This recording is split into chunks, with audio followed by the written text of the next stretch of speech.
ஹல்லேலூயா, ஹல்லேலூயா. இன்னும் கொஞ்சம் சவுண்டா சொல்லலாமா? ஹல்லேலூயா, ஆமென். இந்த நாள்லையும் நம்ம பாடிட்டோம், நீ சொன்னால் போதும் செய்வேன் ஆண்டவரே அப்படின்ட்டு.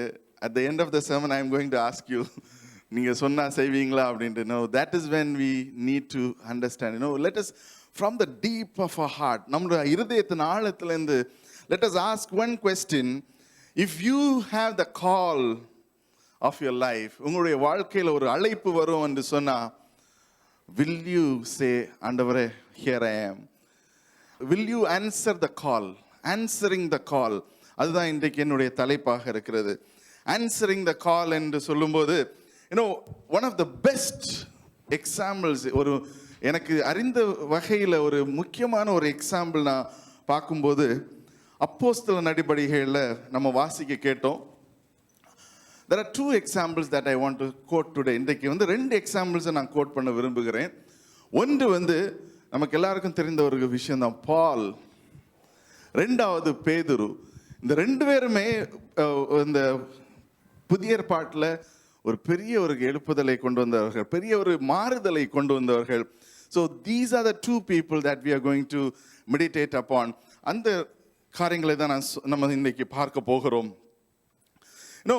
when we answer our call, நமக்கு ஒரு அழைப்பு வரும்போது, 9வது அதிகாரம் அப்போஸ்தலர் நடபடிகள் 9வது அதிகாரத்தில் 4வது வசனம் எல்லாருக்கும் தெரிந்த கதை தான். So I am just skipping a few verses, 2-3 வசனத்தை ஸ்கிப் பண்ணி I am just going to the point to say that he fell on the ground and heard the voice say to him, Saul, why do you persecute me? எதுக்காக இப்படி துன்புறுத்தி கொண்டு இருக்கிறாய் என்று கேட்கிற ஒரு கேள்வி. இதுக்கு முன்பதாக இருந்த கதையெல்லாம் தெரியும். Just to give you a short glimpse, Saul என்பவர் he was working as a person in the synagogue. He was a Pharisee என்று அந்த இடத்துல பார்க்கிறோம். அந்த இடத்துல what he wanted to do, அதுலயும் ஒரு வித்தியாசமான ஒருத்தர் என்னன்னு சொன்னா, ரொம்ப ஆணித்தரமாக இதுதான் செய்வேன், அப்படி இப்படியாக தான் நான் செய்வேன் என்று அவர் ஒரு ஸ்ட்ராங்கான ஒரு கன்விக்ஷனோட இருந்த ஒருத்தர் தான் சவுல் என்பதை பார்க்கிறோம். அந்த இடத்துல he encounters God and God says, why are you persecuting me? அதுக்கு அவருடைய reply is what is very important. அவருடைய ரிப்ளை தான் நாம பார்க்க வேண்டியிருக்கு. 5வது வசனம் சொல்லுகிறது, who are you Lord அப்படி என்று கேட்கிறார். நம்ம அவருடைய வாழ்க்கையில அநேக நேரத்தில் we have a lot of questions. நம்முடைய வாழ்க்கையில் கொஸ்டின் இல்லாத ஒரு வாழ்க்கையே இருக்க முடியாது. தினந்தோறும் எழும்பினோன்னே இது ஏன் அப்படி இருக்கு, இது ஏன் இப்படி நடக்கல அப்படின்னு சொல்லி 1008 கொஸ்டின்ஸ் நம்ம கேட்டுக்கொண்டு இருப்போம். So he also had a very genuine question. அதில் பார்த்தீங்கன்னா who are you Lord ன்னு சொல்லும்போதே பைபிள் ஸ்காலர்ஸ் என்ன சொல்கிறாங்க அப்படின்னா, he already knew it was a supernatural because அவர் யூதராக இருந்தார். அங்கே இந்த சினகாகில் ஒரு பெரிய ஒரு ஸ்ட்ராங் ஹோல்டு வச்சுருந்தாரு. And all this is there. So he knew there is a supernatural என்பதை நான் பார்க்கிறோம். But that is not the whole thing. நம்ம என்ன சிந்திக்கணும்னு சொன்னா, we might have some questions, but ஆண்டவரிடத்துல போகும்போது how is our heart, நம்முடைய இருதயம் எவ்விதமாக இருக்கிறது. So இந்த ஒரு கொஸ்டின்ல நீங்க பாத்தீங்கன்னா he actually இந்த ஒரு பேசேஜ்ல this question, and then conversation continues with God. இந்த ஒரு கொஸ்டின்ல அவருடைய life is changed totally. அதை வாசிப்போம்னு சொன்னா எல்லாருக்கும் தெரிந்த ஒரு கதை தான். He becomes a person who writes so many books in the New Testament. ஆனா இந்த கேள்வி, what is that important about this question என்று நீங்க கேட்கலாம். ஒரு சின்ன கொஸ்டின் தானே இது. ஒரு வேர்ஸ் 1 2 3 4 5 6 வேர்டு தான் இருக்குது. So what is so big about this question என்று சொன்னா, when he asked the question, who are you Lord, he is asking one big question. ஒரு பெரிய கொஸ்டின் கேட்கிறாரு. நம்மளும் இன்னைக்கு கேட்கணும், do I know God enough? நம்ம ஆண்டவரை எவ்வளவாக அறிந்திருக்கிறோம்? நம்ம ஒருவேளை நம்ம வசனத்தை வாசிக்கும் போது maybe we have heard about God through the Gospels. மத்தேயு, மார்க், லூக்கா, யோவான் ஆகிய புத்தகங்களை வாசிக்கும் போது நம்ம படித்திருப்போம். ஆர் வி ஈவன் நம்மளுடைய ஜெபத்திலையும் ஆராதனையும் நாம் ஆவியானவரை உணர்ந்திருப்போம். ஸோ இதெல்லாம் வைத்து பார்க்கும்போது we also might have been doing what is that we are doing is to preach the gospel. அப்படியாக கூட செய்து கொண்டிருக்கலாம். Now இதில் முக்கியமான ஒரு காரியம் வந்து when we answer God's call, அதில் ரெண்டு காரியம் இருக்கிறது. இந்த இடத்துல முக்கியமான ஒரு பங்கு அதுதான். ஒன்று, God has an answer coming through another person. இங்கே பார்க்கும்போது பால்க்கு ஒரு கேள்வியை கேட்குறாரு. And the answer ஸ்லோவாக வரும்போது he slowly gets the answer not through him but through a person called Ananias. அந்த அனனியாஸ் வந்து 13வது வசனமும் 17வது வசனத்திலையும் அனனியாஸை குறித்து சொல்லப்பட்டு இருக்கிறது.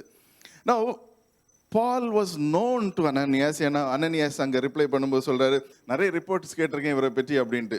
So God was already preparing somebody to deliver the answer that Paul was waiting for. நம்முடைய வாழ்க்கையில நிறைய நேரத்தில் அப்படிதான். we ask a question but the answer might not be with us alone. நமக்கு மட்டுமே இருக்காது. there would be an answer waiting with somebody else. இன்னொருத்தரோட ஆண்டவர் வந்து maybe there is a tie up happening, maybe there is a relationship being built. எதுன்னு தெரியாது. but God has a duality இந்த இடத்துல பார்க்குறோம். இங்கே God gives this and says, okay, go to Ananias and get healed என்று சொல்லுகிறார். Now இதில் நம்ம சிந்திக்க வேண்டிய ஒரு காரியம் என்னன்னா, there are few things that Paul gives us an understanding. Paul இந்த இடத்துல 2-3 அண்டர்ஸ்டாண்டிங்கை தருகிறார் நமக்கு. ஒன்று, who are you Lord என்று அவர் கேட்கும்போது he is genuinely wanting to understand. அவர் ஜென்யூனாகவே ஆண்டவர் யார் என்று அறிந்து கொள்வதற்கு he was willing to go through the process. அதுக்கு பிற்பாடா பார்த்தீங்கன்னு சொன்னா he comes as a very very very strong person. நிறைய இடத்துல அவருக்கு அப்போசிஷன் இருக்குது, but still he was holding on because he knew this is the truth. இது சத்தியம் என்று அவர் அறிந்திருக்கிறார். So who are you Lord என்று கேட்கிற வேளையில் நம்ம when we ask who are we in Christ, நாம் கிறிஸ்துக்களாக எதுவாக இருக்கிறோம், what is the question, அந்த எந்த கேள்வியை நாம் வந்து பிடித்து கொண்டு கேட்குறோமோ when we ask God, எனக்கு உங்களை பற்றி இன்னும் என்ன தெரியும் ஆண்டவரே, how much more do I want to know about you, இன்னும் என்ன அதிகமாக உங்களை பற்றி தெரிய வேண்டும் என்று நாம் சிந்திக்க வேண்டும். So here we see God's answer, I am Jesus who you are persecuting me. 9வது அதிகாரம் 6வது வசனத்தில் பார்க்குறோம். And then he says, in Damascus there is a disciple called Ananias. 10வது வசனம், the Lord called to him in a vision and said, இப்படி ஒருத்தர் வருகிறார் அப்படி என்று சொல்லி. We are in a different mode of understanding God in a different way. Last week நம்ம பார்த்தோம், we were talking about how Zacharias has been seeing visions and communicating. அதுபோல இந்த இடத்துல Saul gets an understanding about God and God speaks to Ananias. இன்னொருத்தர்கிட்ட பேசுகிறார். And then Saul has to go there. Saul அங்கே போய் அங்கே இருந்து then he has to change himself. அதில் ஒரு விஷயம் நம்ம வாசிக்கும்போது 17வது வசனம், and he says, Ananias went to his house and entered it, placed his hands on Saul. He said, brother Saul, the Lord Jesus who appeared to you on the road, he also appeared to me. When he did that, ஒரு வித்தியாசமான ஒரு காரியம் நடக்கிறது அங்கே இடத்துல. Immediately something like scales fell off Saul's eyes and he could see again என்ற ஒரு காரியத்தை அங்கே நடத்துகிறதை பார்க்கிறோம். There is a miracle happening there. Brothers and sisters, this is what I want you to catch the understanding of God. How God communicates to us might be very different from the way that we think God communicates. நாம நினைப்போம் this is how God is expected to communicate to us என்று சொல்லி. When we get some communication from God, ஆண்டவரிடத்திலிருந்து ஒரு communication நம்ம பெற்றுக்கொள்ளும்போது, there could be so many others who have been getting this communication. ஏன் சொல்றேன்னு சொன்னா, we are in the time of revival. எழுப்புதலின் காலத்தில் இருந்து கொண்டு இருக்கிறோம். We are not the only one who is answering the call. கழிந்த வாரத்தில் I was speaking to another pastor in India. அவங்க பார்த்தீங்கன்னா they were completed 200+ days of prayer. நம்முடைய சர்ச்லையும் பார்த்தீங்கன்னா we have crossed almost 250 days of prayer. So இன்னொரு சர்ச்சில் கேட்கும்போது அவங்க சொன்னாங்க 8 PM to 9 PM நாங்கள் டெய்லி ஜெபிச்சுட்டு இருக்கோம். we are doing praise and worship and praying. So what I'm saying is, இந்த சீசனில் I encourage you to have fellowship with each other, to understand what is God speaking to you. ஆண்டவர் உங்களோடு கூட என்ன பேசி கொண்டிருக்கிறார். What is God delivering to you. ஆண்டவர் உங்களுக்கு மேல் தரிசனம் மூலமாகவோ உங்களுக்கு காதுகளில் கேட்க வண்ணமாக வசனங்களோ, or even as I said, he might be speaking through you through the word, through the worship பண்ணும்போது ஆண்டவர் பேசி கொண்டிருப்பார். Or even when you sleep, God might be speaking through you in different ways. எதுவாக இருந்தாலும் we need to understand what is that call. நம்முடைய வாழ்க்கையில் அந்த அழைப்பு ஆண்டவர் எதுக்காக அதை தருகிறார் என்று சொல்லி. Recently ஒரு 3 years or 4 years back, that was the first time எனக்கு ஒரு எக்ஸ்பீரியன்ஸ் வந்துச்சு. காலமே 3:30 மணி போல எழுந்திருக்க வேண்டும் அப்படின்ட்டு சொல்லி, நான் தூங்குறதே 1 மணி ஆகிடும். and then waking up at 3:30 was very challenging. ஆனால் எப்படி இருந்தாலும் எழுந்துச்சுருவேன். and then I started to pray. ஜெபிக்கிற வேளையில் I was able to sense a very different thing. அதுக்காக எல்லாத்தையும் இப்போ எழும்பி 3 மணிக்கு எழும்பி ஜெபிங்கன்னு சொல்லலை. But what I'm saying is, if there is a wake-up call from God, ஒருவேளை ஆண்டவர் உங்களை எதுக்காவது எழுப்பி விடுகிறாருன்னு சொன்னால், I urge you to wake up and pray. It's not a very great example, but I thought let me share this. I think most of you would have had such experiences, so it's not a very unique. ஒரு நாள் வந்து I think 7 to 8 years back, காலையில் 4 மணிக்கு I was unable to sleep and got up. எந்திரிச்சு நிறைய ஜெபம் பண்ணிட்டு இருந்தேன். எதுக்கு ஜெபம் பண்ணுறேன்னு எனக்கு தெரியல. Then I was hearing a few songs, நல்ல சவுண்டை வால்யூம் வச்சு, I didn't know whether the neighbors were bothered. So நல்ல வால்யூம் வச்சு கேட்டுட்டு I was just praying. And as I was praying, suddenly my cousin, அவர் இங்கே தான் இருந்தார், he just called up and said, my dad passed away அப்படின்னு. எங்கள் அப்பா இல்லை, அவருடைய அப்பா pass ஆகிட்டார்ன்ட்டு. So at that moment I realized that is why God woke me up at that point in time. ஏன்னா he was in a very low paying job at that time. And அதுக்கு immediately I had to book a ticket. It was 4:30 in the morning. Flight call பண்ணா it was 7 PM. So 7 PM na at least 5:30 he has to be there. So I asked him to immediately start. அவர் ஜுராங்ல இருந்தார். Immediately he started, took a taxi, another 10-15 minutes start பண்ணிட்டாரு. And within 15-20 minutes I was able to book the ticket. எல்லாமே முடிச்சு, the moment he was entering the airport, he already had the ticket and he left the airport. Why I'm saying this is to say that ஆண்டவர் நம்முடைய வாழ்க்கையில் சில நேரங்களில் he wakes us up. He gives a call. அதாவது ஒரு mobile வந்து வச்சுருக்கீங்கன்னா you will get a call sometimes, இல்லையா? எத்தனை பேர் unknown நம்பரை பிளாக் பண்ணி வச்சுருக்கீங்கன்னு தெரியாது. if you are blocking unknown number, then you will not get the call. So block பண்ணாமல் இருந்தீங்கன்னா யார்கிட்டேருந்து வரும், சார் இன்சூரன்ஸ் வாங்குறீங்களா சார், ப்ருடென்ஷியல், அப்படி இப்படின்ட்டு நிறைய கால் வரும், இல்லையா? So when we get the call, ஒரு unknown நம்பரை பார்த்த உடனே we think that okay, இது யாராக இருக்கும் அப்படின்ட்டு யோசிப்போம். ஃபர்ஸ்ட்டில் maybe there is a friend of mine, இல்லாட்டி உங்கள் ஆஃபீஸ் நம்பர்னா டெஃபினெட்லி we know. பட் ஒரு அன்னோன் நம்பர்லேருந்து வருதுன்னா you might have the curiosity to pick up the call, unless you think that okay, நான் அன்னோன் நம்பர் எல்லாத்தையுமே பிளாக் பண்ணி வைக்கிறேன்னு நினச்சா then you can't get it. So when we get the call, something of a curiosity kicks in. ஒரு curiosity நமக்குள்ளாக வரும்.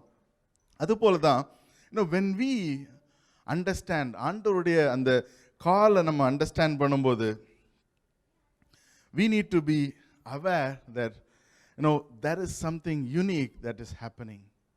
இந்த இடத்துல அப்படிதான் Paul didn't know. பாலுக்கு அந்த இடத்துல இப்படி நடக்க போகுதுன்ட்டு he never knew. He was taken up by a shocker என்று சொல்லலாம். அப்படி போயிட்டு இருந்தாரு, திரும்ப பார்த்தா suddenly ஒரு white flash came around him and he fell on the ground and then everything else changed. நம்முடைய வாழ்க்கையில் நிறைய நேரத்தில் அப்படி தான், இல்லையா? ஒரு one call can change our life, இல்லையா? One phone call can change our life. எங்கேருந்து வருதுன்னு தெரியாது, but it can change our life. ஒருவேளை ஒரு இன்டர்வியூ காலாக இருக்கலாம். To go to US, you will change your life for the good. இல்லைன்னா இன்னொரு கால் வரலாம், it could be on the negative side and then it's done. So a call is so important. இந்த சின்ன சின்ன காலுக்கே அவ்வளோ இம்பார்ட்டன்ட்னா how important is the call of God? உங்களுடைய வாழ்க்கையில் what is that you're waiting to answer? I don't know how many people I'm speaking to, but there are few people I definitely believe that God is already calling you. ஆண்டவர் உங்களை இந்த ஏரியாஸில் maybe it is serving in one area of your life, maybe in serving இந்த ஏரியாவில் ஆண்டவர் என்னை அழைத்து கொண்டு இருக்கிறார். This is something எனக்கு இது ரொம்ப பேஷனேட்டாக இருக்குது, இந்த இடத்துல நான் சர்வ் பண்ணணும் அப்படின்னு நினைக்கிறேன் அப்படின்னு நினச்சிட்டே இருக்கீங்க. The call keeps coming, miss கால்டாகவே போயிட்டுருக்கு. I just want you to pick up the call today and say, Lord, I am willing to do things in your light என்று சொல்லி நாம் அதற்கு ஒப்பு கொடுக்கிறதுக்கு நான் கேட்டுக்கொள்கிறேன். Even as we meditate upon this, one thing that struck me was Philippians 3வது அதிகாரம். I just want to read through that thing. What is that Paul is trying to help us understand through this என்று சொல்லி I just wanted to go through that. Philippians 3வது அதிகாரம் 1வது வசனத்திலிருந்து let's read it. Philippians 3வது அதிகாரம் 1வது வசனத்திலிருந்து. மேலும் என் சகோதரரே, கர்த்தருக்குள் சந்தோஷப்படுங்கள். எழுதினவைகளையே எழுதுவது எனக்கு வருத்தமல்ல, அது உங்களுக்கு நலமாயிருக்கும். நாய்களுக்கு எச்சரிக்கையாய் இருங்கள், பொல்லாத வேலையாட்களுக்கு எச்சரிக்கையாய் இருங்கள், சுண்ணத்துக்காரருக்கு எச்சரிக்கையாய் இருங்கள். ஏனெனில் மாம்சத்தின் மேல் நம்பிக்கையாய் இராமல் ஆவியினாலே தேவனுக்கு ஆராதனை செய்து கிறிஸ்து இயேசுவுக்குள் மேன்மை பாராட்டுகிற நாமே விருத்த சேதனம் உள்ளவர்கள். மாம்சத்தின் மேல் நம்பிக்கை வைக்க வேண்டுமானால் நானும் வைக்கலாமே. வேறொருவன் மாம்சத்தின் மேல் நம்பிக்கையாய் இருக்க நினைத்தால் நான் அதிகமாய் அப்படி செய்யலாம். Okay, we'll stop there. So இந்த பாலை தான் நம்ம first I introduced to you as he said, who are you Lord அப்படின்ற ஒரு கேட்குற கேள்வி. And the answer, பாலுடைய ஆன்சர் இந்த வசனத்துக்கு கடைசியில் பார்க்கும்போது he talks about இது இப்படி மாம்சத்தில் செய்யக்கூடிய காரியம்னா நான் நிறைய செஞ்சுருக்கேன்ப்பா, but that is not about it. It is a submission. ஒரு ஒபீடியன்ஸுக்குள்ளாக நான் வர வேண்டும் என்கிறனால தான் நான் செய்து கொண்டு இருக்கிறேன் அப்படி என்று சொல்லுகிறார். when we read 7லேருந்து வாசிப்போம், 7லேருந்து 10 வரைக்கும். ஆகிலும் எனக்கு லாபமாயிருந்தவைகளோ அவைகளை கிறிஸ்துவுக்காக நஷ்டம் என்று எண்ணினேன். அது மாத்திரமல்ல, என் கர்த்தராகிய இயேசு கிறிஸ்துவை அறிகிற அறிவின் மேன்மைக்காக எல்லாவற்றையும் நஷ்டமென்று எண்ணிக்கொண்டிருக்கிறேன். நான் கிறிஸ்துவை ஆதாயப்படுத்தி கொள்ளும்படிக்கும் நியாயப்பிரமாணத்தினால் வருகிற சுய நீதியை உடையவனாய் இராமல் கிறிஸ்துவை பற்றும் விசுவாசத்தினால் வருகிறதும் விசுவாச மூலமாய் தேவனால் உண்டாயிருக்கிறதுமான நீதியை உடையவனாயிருந்து கிறிஸ்துவுக்குள் இருக்கிறவன் என்று காணப்படும்படிக்கும் இப்படி நான் அவரையும் அவருடைய உயிர்த்தெழுதலின் வல்லமையையும் அவருடைய பாடுகளின் ஐக்கியத்தையும் அறிகிறதற்கும் அவருடைய மரணத்திற்கொப்பான மரணத்திற்குள்ளாகி எப்படியாயினும் நான் மரித்தோரிலிருந்து உயிரோடு எழுந்திருப்பதற்கு தகுதியாகும் படிக்கும் அவருக்காக எல்லாவற்றையும் நஷ்டமென்று விட்டேன், குப்பையுமாக எண்ணுகிறேன். ஆமென். ஸோ இதுதான் அவர் கேட்ட கால். ஹூ ஆர் யூ லார்ட் அப்படின்னு கேட்குறதோட this is what I find it a very valid answer. பால் கொடுக்குற ஆன்சர் என்ன சொல்லுகிறான்னா 10வது வசனத்தில் அவருடைய உயிர்த்தெழுதலின் வல்லமையையும் அவருடைய பாடுகளின் ஐக்கியத்தையும் அவருடைய மரணத்துக்கொப்பான மரணத்திற்குள்ளதாகிய எப்படியெனிலும் நான் மரித்தோரிலிருந்து எழுந்தருளும்படிக்கு தகுதியாக்கும்படிக்கு. let me qualify.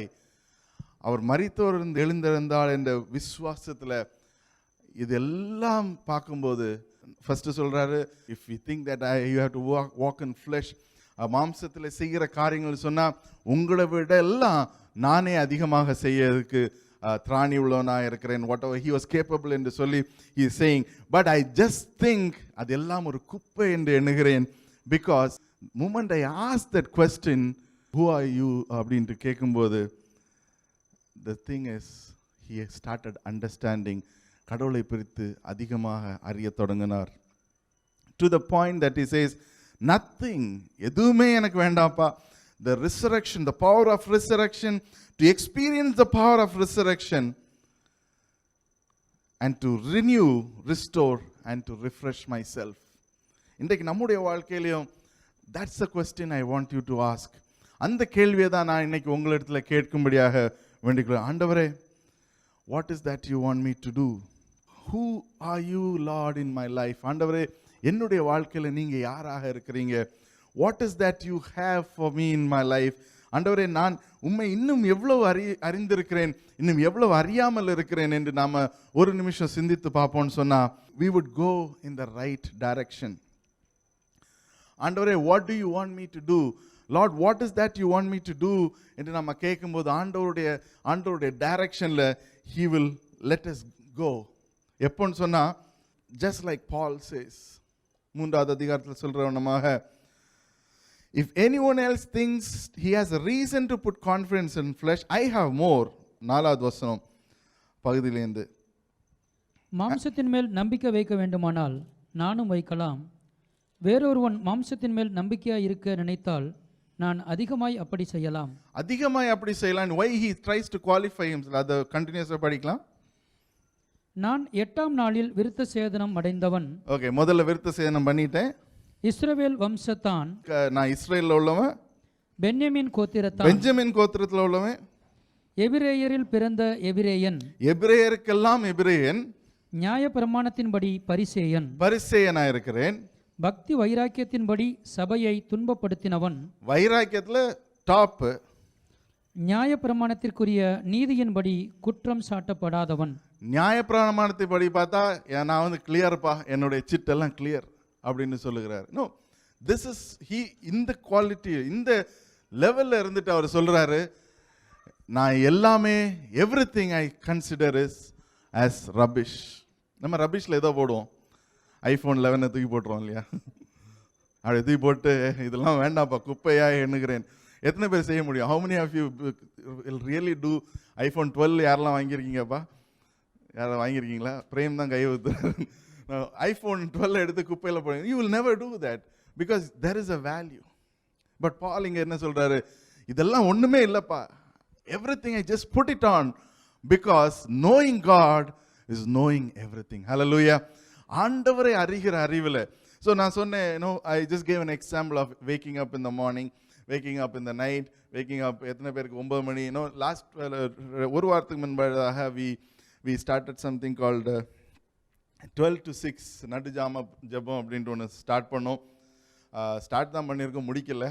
we just started off one off, but we will be praying a few times அந்த மாதிரி நடு ஜபம்னு சொல்லி we started to pray about different things. இந்த எழுப்புதல் நாம் செய்து வரும்போது the first thing, ஒரு சபையாக நாம் கூடி வரும்போது ஆண்டவரை இன்னும் அறிகிற அறிவில், ஆண்டவரை இன்னும் அன்பு செலுத்துகிறதுல we need to grow. Hallelujah. எப்போ நம்ம எழுப்புதல் வரோம் அப்படின்னு நினைக்கிறோம் அப்படின்னா when we know God more deeper, இன்னும் ஆழமாக. Now how deep, எவ்வளோ ஆழம்னா there is no measure. நம்ம எவ்வளோத்துக்கு ஆழமாக போக முடியுமோ அவ்வளோத்துக்கு ஆழமாக நாம் போக வேண்டும். அதுதான் அந்த பால் அழகாக சொல்லுகிறார் 3வது அதிகாரத்தில் 10வது இதில், I want to know Christ, இயேசு கிறிஸ்துவை அறிய வேண்டும், and the power of his resurrection, அவர் உயிர்த்தெழுந்ததன் வல்லமை அறிய வேண்டும், அவரோடு இருக்கிற அந்த fellowship of sharing his suffering, அவர் சிலுவையில் அந்த மரித்து குரூசிஃபிகேஷனுக்குள்ளாக போன அந்த சஃபரிங்கை நான் அதை பகிர்ந்து கொள்ள வேண்டும். becoming like him in death, முதலாவதாக மரிக்க வேண்டும். and so somehow, எப்படியாவது இல்லையா, ஒரு இமிகிரேஷன்ல போய் நிற்கிறோன்னு வைங்களேன், நம்மகிட்ட கரெக்டான பாஸ்போர்ட் எதுவும் இல்லை, என்ன யோசிப்போம், எப்படியாவது விட்டுருங்கப்பா. எத்தனை பேர் அந்த மாதிரி எஸ்கேப் ஆகி மூவ் பண்ணியிருக்கீங்க ஏதோ ஒரு கண்ட்ரியில்? Recently I had one of my friend come in from India. Visit விசாலாம் நிறைய போடுவோம் எல்லாரும், நானும் நிறைய போட்டு கொடுப்பேன். அதில் என்னென்னா டேட் ஆஃப் பர்த் மாற்றி போட்டேன். ஸோ டேட் ஆஃப் பர்த் மாற்றி போட்டு அவர் அங்கே இமிக்ரேஷனில் நின்றுருக்காரு. தென் ஒரு 1 hour ஆச்சு வரல, 1.5 hours ஆச்சு வரல, 2 hours ஆச்சு வரல. So after some time I was also panicking. So என்ன அப்படின்ட்டு டெக்ஸ்ட் பண்ணால் டேட் ஆஃப் பர்த் மாறி இருக்குது, வி கேன் நாட் அலோவ் அப்படின்ட்டாங்க. ஸோ அவர்கிட்ட நான் கேட்டது தான், எப்படியாவது அலோவ் பண்ணுங்கப்பா. No, he had to come and minister to us, Bible study எடுக்க வேண்டி இருந்துச்சு. For our MD program. எப்படியாவது அவரை அலோவ் பண்ணுங்கப்பா அப்படின்னு தான் கேட்டேன். No, somehow, that is what. அதை சம்ஹவ்ன்ற வேர்டுக்கு மீனிங் என்னன்னா, என்ன நடந்தாலும் சரிப்பா, what ever it takes, what ever it cost, somehow let them in. அது மாதிரியாக தான் அவருக்கு உள்ளாக அந்த மரித்து, and so somehow to attain to the resurrection from the dead. Hallelujah. அவர் வந்து இங்கே வந்து நான் பயங்கரமான ஊழியம் பண்ணணும், நான் இப்படியாக பண்ணணும், இந்த உலகத்தில் இப்படியாக நான் சாதிக்கணும், அது எதுவும் கேட்கல. He says, நான் உயிர் தழுவணும்ப்பா. Hallelujah. Now that is how Paul came to know about Christ. ஆண்டவர் வந்து அவர் அவ்வளவாக, the question that he asked, அப்போஸ்தல நடபடிகள் 9வது அதிகாரத்தில் முதலாக, who are you Lord என்று கேட்கிற கேள்வி, he slowly understood. அதை புரிந்து கடைசியில் he comes to a point to say, எல்லாமே வேஸ்ட்டுப்பா, எல்லாம், everything else is waste. But one thing is, நான் வந்து I am willing to give out everything. இன்றைக்கு if we have to experience இந்த இயேசு கிறிஸ்துவின் அந்த வல்லமை, அந்த உயிர்த்தெழுந்த வல்லமை நாம நம்முடைய வாழ்க்கையில் எக்ஸ்பீரியன்ஸ் பண்ணணும்னா, the first thing that we need to do, முதலாவது என்ன செய்யணும்னா, we need to die to sin. அது அந்த இடத்துல சொல்லுகிறார் Paul in chapter 10, becoming like him in death. That sin, நமக்குள்ளாக இருக்கிற பாவம் முற்றிலுமாக அழிய வேண்டும். And then secondly, so that the power of resurrection, அந்த உயிர்த்தெழுதலின் வல்லமை நமக்குள்ளாக அது கிரியை செய்ய வேண்டும். Hallelujah. Now that is the call.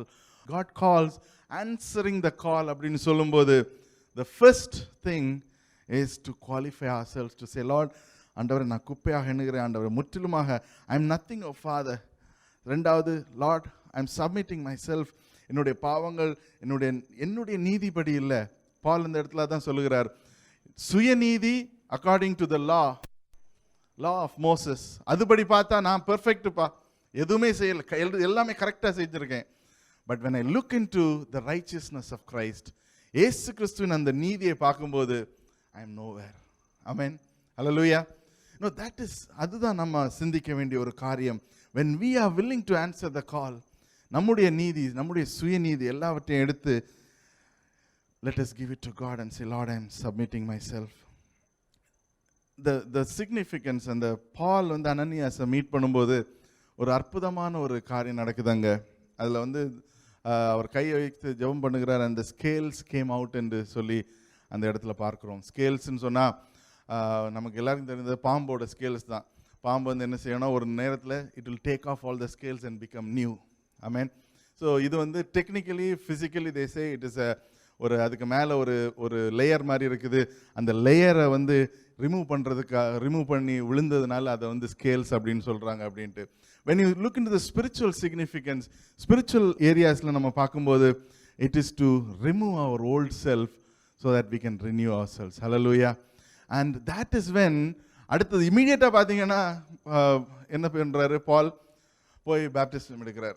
This is the person I was வாட்சிங் ஏடி அப்படின்னு ஒரு நெட்ஃப்ளிக்ஸில் ஒரு சீசனில் போடுற ஒரு இது ஏடி which is talking about இயேசு கிறிஸ்து மரித்ததற்கு பின்பதாக, உயிர்த்தெழுந்ததற்கு பின்பதாக என்னென்ன காரியங்கள் நடந்து அந்த சீஷர்கள்லாம் என்ன பண்ணாங்க அப்படின்னு சொல்லி இட்ஸ் அ நைஸ் டாக்குமெண்ட்ரி. அதில் பார்க்கும்போது பால் இஸ் இங்கே சொல்கிறது மாதிரி it is all coming to life. ஒரு ஆரகண்டாக அப்படி போய் ரொம்ப மிரட்டுவார், பீட்டரெல்லாம் மிரட்டுவார். And when I saw that, அப்போ தான் தெரியுது பாலுக்கும் பேதுருக்கெல்லாம் அந்த யூதர்களுக்கெல்லாம் எவ்வளோ பிரச்சனை அந்த இடத்துல இருந்தது. Because Paul was not accepted, then he went back, then he was coming back, அந்த மாதிரி நிறைய பிரச்சனைகள். அது வந்து they talk about the politics also. So அதில் பார்க்கும்போது த மூமெண்ட் அந்த இடத்துல ஆவியானவர் வந்து பெந்தேகோஸ்து நாளில் வந்து பெரிய கிரியைகளை செய்த உடனே there are so many people gathering. So என்ன பண்ணிடுவாங்கன்னா, they move out of the town of Jerusalem. and ஜெருசலேமுக்கு வெளியே போகும்போது பால் அங்கேயும் போய் பிரச்சனை பண்ணுவார். இங்கே வந்துட்டீங்களாப்பா, இங்கே வந்து நான் பிரச்சனை பண்ணுவேன் அப்படின்னு சொல்லி he goes there and does some challenging work. அதுக்கு பிற்பாடாக தான் அங்கேருந்து எல்லாரும் கிளம்பினோடனே எங்கே போயிட்டாங்க அப்படின்னு பார்க்கும்போது then they say okay நமக்கு தமஸ்குக்கு போவோம் அப்படின்னு சொல்லி then that's when they go.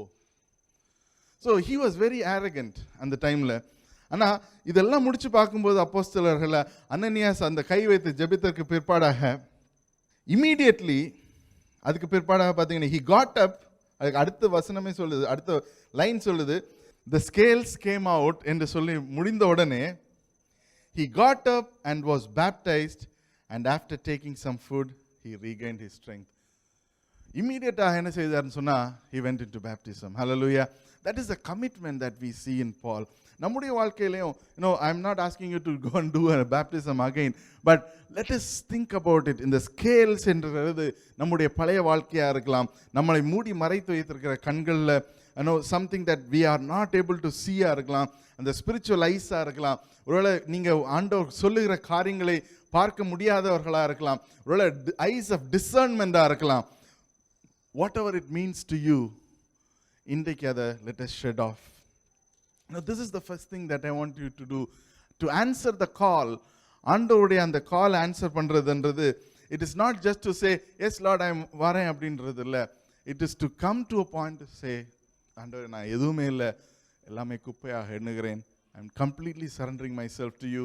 ஆண்டவரே நான் முற்றிலுமாக ஒப்பு கொடுக்கிறேன் ஆண்டவரே என்று சொல்லி நாம் ஆண்டவரிடத்துல ஒப்பு கொடுத்து, பால் செய்தது போல முற்றிலுமாக ஒப்பு கொடுத்து, let us renew ourselves, shred our scales and move on. நமக்கு உள்ளாக இருக்கிற எல்லாவற்றையும் எடுத்து போட்டு let us move into a freshness, ஒரு புதிய ஒரு அபிஷேகத்துக்குள்ளாகவும் ஒரு புதிய ஒரு வழி நடத்துறதுக்குள்ளாகவும் போவோம். ஏன்னு சொன்னா ஒரு சபையாக நாம் எங்கே வேர் ஆர் வி ஜேர்னிங் அப்படின்னு சொல்லியாச்சுன்னா, இந்த ரிவைவல் எழுப்புதல் நாம் ஜெபித்து கொண்டு இருக்கிறோம். we know that we have been praying. இப்போ ரெண்டாவது ஃபேஸில் வந்திருக்கோம். ரெண்டாவது ஃபேஸ் தான் we are starting to telecast live. ஏதோ ப்ரொமோ பண்ணுறதுக்காக இல்லை, it is not a promo. இது நம்ம சர்ச்சை ப்ரொமோட் பண்ணுறதுக்காக இல்லை. it is to share the news of revival. எழுப்புதலின் அந்த செய்தியை it has to be shared to people. Revival, எழுப்புதல், this is the season of revival. We are going to share, and that is why I always say, please share. It is not to promote the church, it is not to promote our program.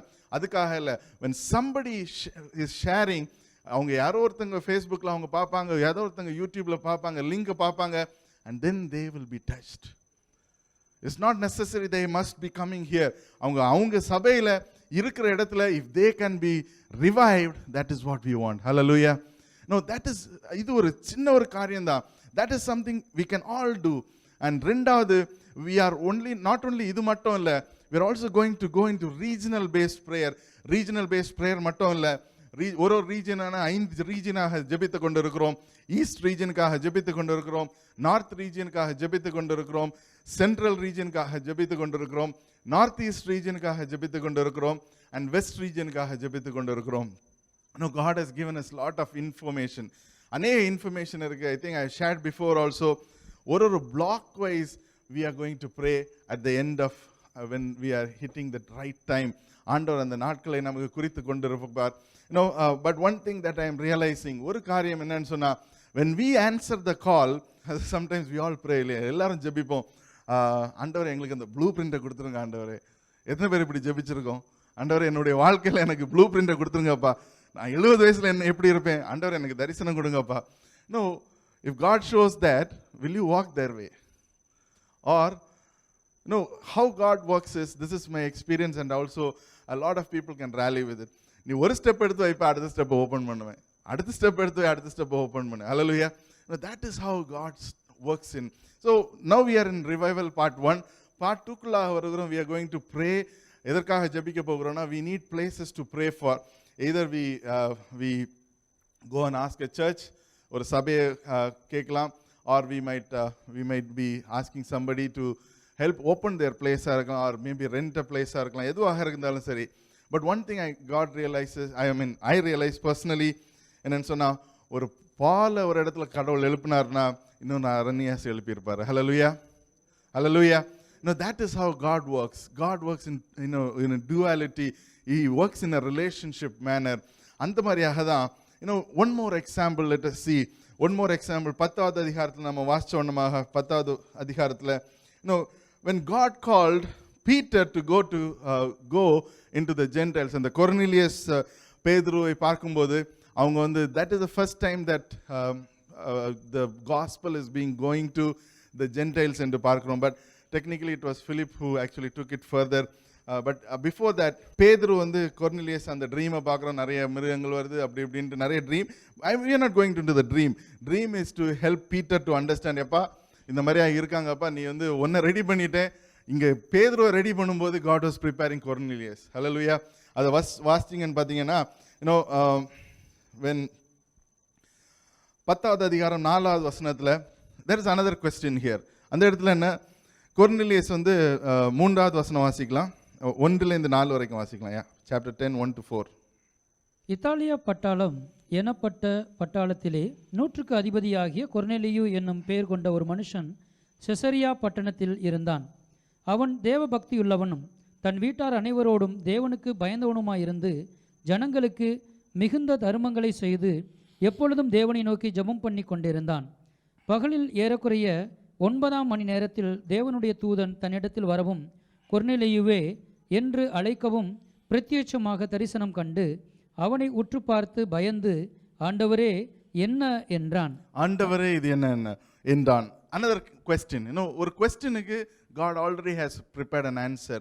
So if you have a question for God, ஆண்டவருக்குள்ளாக நீங்க ஒரு கேள்வி கேட்குறீங்கன்னு சொன்னா, ஆண்டவர் என்னுடைய வாழ்க்கையில நீங்க என்ன வச்சிருக்கீங்கன்னு சொன்னா, he'll say I already prepared somebody for you. For those who are waiting to get married, this is what I would say. If you ask God, எனக்கு கல்யாணம் பண்ண வேண்டியவங்க எங்கே இருக்காங்க இந்த கொரோனா சீசனில், ஒரு சிங்கப்பூரில் தான் இருக்காங்களா ஆண்டவரேன்னு சொன்னால், then God will show you. Hallelujah. Hallelujah. யாரும் காணும், எல்லாரும் மேரீடா இப்போ? சரி, ஆமேன். I know a few people எல்லாரும் டக் பண்ணிட்டாங்க அப்படி. So I just want to see this. I believe that God will show visions. Amen. என்னுடைய வாழ்க்கையில் even our marriage was a vision. Our marriage was a vision. I just want to share this to lighten things up, because at a season in time, எங்களுடைய marriage நடப்பதற்கு ஒரு சீசனுக்கு முன்பதாக கொஞ்சம் கஷ்டமாக தான் இருந்துச்சு. நிறைய ரிஜெக்ஷன்ஸ் எங்கே போனாலும் ஒரு கண்டிஷன் போட்டு அதுக்குள்ளே யாரும் நிற்க மாட்டாங்க. கண்டிஷனை வீட்டில் சொன்னாலும் அதுவும் கேட்க மாட்டாங்க. But somehow finally I said, அப்பா இதெல்லாம் டயர்ட் ஆகிடுச்சுப்பா, இதெல்லாம் இனி வர முடியாது, this is the last person I am seeing அப்படின்ட்டு சொல்லிட்டு தான் எங்கள் வீட்டிலேருந்து கிளம்பணும். But even before that God showed me a person. அதோட அவுட்கம் என்னதான் இருந்து நான் சொல்ல விரும்பலை, யூ கெஸ் இட்.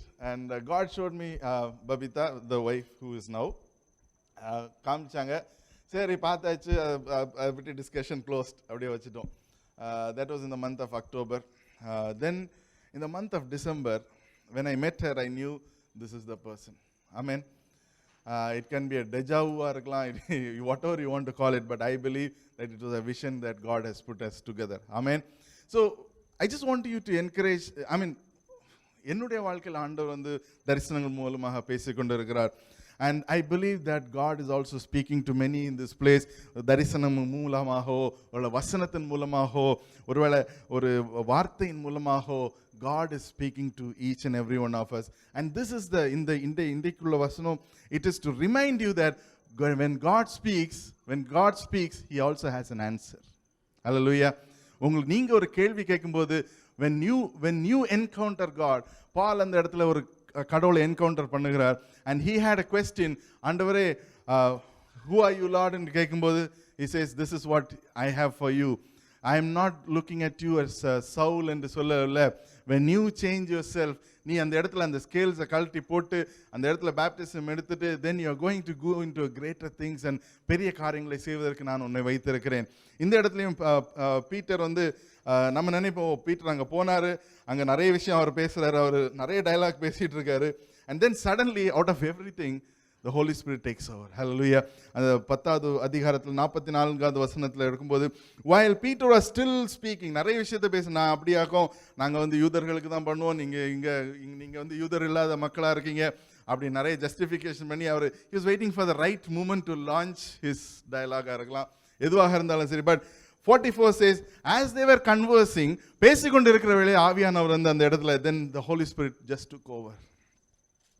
அதெல்லாம் பார்த்து ஆச்சரியம் நடந்துச்சு.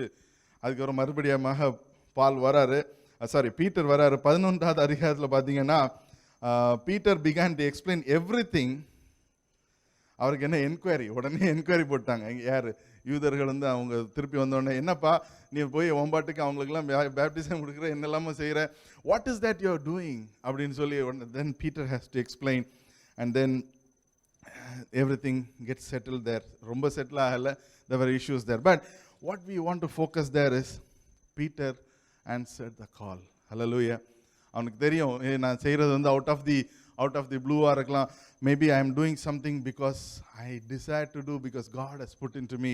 இன்றைக்கு நம்ம நினைத்து கொண்டு இருக்கலாம், ஒருவேளை எழுப்புதல் நம்ம வந்து I don't know how many of you are really believing that God is wanting to revive this city and nation of Singapore. And the Singapore மட்டும் இல்லை, God is going to do greater things around the nations. இங்கே மட்டும் இல்லை, நேற்றைய தினத்தில் even I was speaking to a friend of mine, இந்தியாவில் அவங்களும் எழுப்புதலுக்காக ஜெபித்து கொண்டு இருக்கிறாங்க, யூகேல அவங்களும் ஜெபித்து கொண்டு இருக்கிறாங்க. எவ்ரிவேர் அக்ராஸ் த வேர்ல்ட், உலகம் முழுவதுமாக ஜெபித்து கொண்டு இருக்கிறதுன்னு சொன்னால் எழுப்புதல் என்பதை குறித்து. when God takes over, things are going to change. ஆண்டவர் இந்த கொர்னிலியஸில் எடுக்கும்போது நம்ம பேசிக்கொண்டே தான் இருப்போம், நம்ம செய்து கொண்டே இருப்போம். And when we are diligently following, அந்த இடத்துல கொர்னிலியஸ் வந்து he is been called, அங்கே வந்து கூப்பிட்றாங்க கொர்னிலியஸ். இது பேதுரு வந்து அங்கே God gives a clear direction, அங்கே போப்பா, அங்கே பேதுருன்னு ஒருத்தர் இருப்பார், அவர் சைமன் என்ற அவர் தோல் செய்கிற இடத்துல இருப்பார், அவரை கூட்டிக் கொண்டு வா என்று சொல்லுகிற வேளையில் he was also preparing Peter. Same way, even as we are praying for revival, எழுப்புதலை குறித்து நாம் ஜெபித்து கொண்டு இருக்கிற வேளையில், எழுப்புதலை குறித்து நாம் ஒருத்தரும் நாம் சிந்தித்து கொண்டு இருக்கிற வேளையில், God is already preparing places for us. Hallelujah. அந்த மாதிரியாக ஆண்டவர் மூவ் பண்ணி கொண்டு இருக்கிற வேளையில் what we need to do is to answer the call and say, ஆண்டவரே, Lord, let me know you more.